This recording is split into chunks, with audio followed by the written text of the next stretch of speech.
I see war rising against America. I see America rising in a war with a certain country. US airstrikes in western Iraq have killed several militia fighters. 3 locations were hit in Iraq, including Al-Qaim on the border with Syria. The target was a Shia militia group called Kataib Hezbollah, which isn't to be confused with Hezbollah in Lebanon. Iraq's Kataib Hezbollah is part of the Popular Mobilisation Forces, which helped the Iraqi government's fight against ISIL. Now, the US airstrikes also hit 2 targets in Syria, but the Pentagon hasn't said where. Here's some of what the Pentagon has had to say. In response to repeated Kataib Hezbollah attacks on Iraqi bases that host Operation Inherent Resolve coalition forces, US forces have conducted precision defensive strikes against 5 Kataib Hezbollah facilities in Iraq and Syria. And that will degrade KH's ability to conduct future attacks against coalition forces.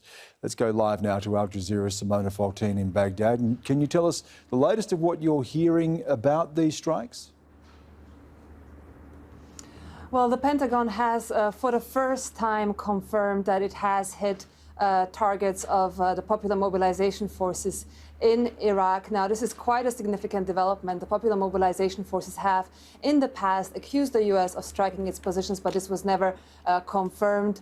So this is quite a significant development. Of course, it comes at the back of a series of rocket attacks aimed at bases where both Iraqi and U.S. personnel are based. The latest of these attacks occurred on Friday in Kirkuk, and for the first time, a U.S. contractor was killed and several U.S. personnel were injured in this attack. Now, Secretary of State Mike Pompeo had warned in December that any such attacks that would result in harm of U.S. forces or their allies would be met with decisive force. So these strikes that happened tonight are a response to the attack on Friday, but more broadly, a response to this increase in rocket attacks against bases here in Iraq. Now, it's quite significant because until now, the U.S. has been appealing to the Iraqi government to take its responsibility to protect U.S. forces here on the ground who are here by the invitation of the government seriously. But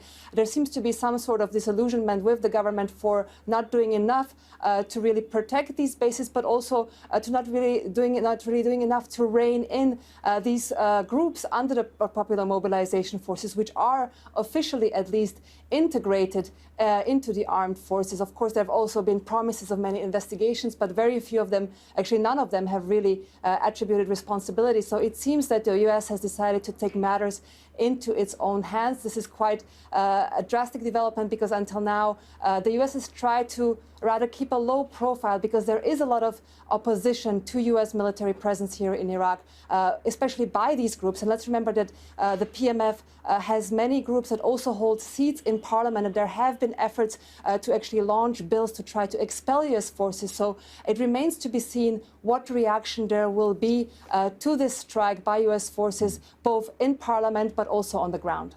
Yeah, Simona, I just want to talk a little bit more about these groups. You talk about the Popular Mobilisation Forces being integrated into the Iraqi military, but they're also linked to Iran and Kataib Hezbollah, and how that organisation factors into this as well, because that's been the target of these particular strikes. Well, the Popular Mobilization Forces include dozens of different groups, and there have been several efforts by the current administration as well as previous administrations in Iraq to formally integrate them. Now, to what extent that is actually happening on the ground is a big question. There are several groups that are relatively their answer to the Iraqi Prime Minister as the commander-in-chief, but then there are some groups which are often referred to as rogue elements who are said to be answering to Tehran rather than to Baghdad. And Kataib Hezbollah is one of these groups, and it is one of the groups that U.S. officials said was responsible for at least one of these attacks that we have seen on U.S. bases. So the big question here is, how will the Iraqi government react? There are U.S. airstrikes happening on its own soil against groups that are supposedly integrated into the armed forces. So we have to wait and see how the government will react to this, whether it will take its own measures to try to stabilize the situation. Simone, thank you. Simona Faltin live there. I see war rising against America. I see America rising in a war with a certain country. There is a lot that is taking place. I will not hesitate to perform my word. So which that you have spoken, it shall come to pass. And this, it is our enough evidence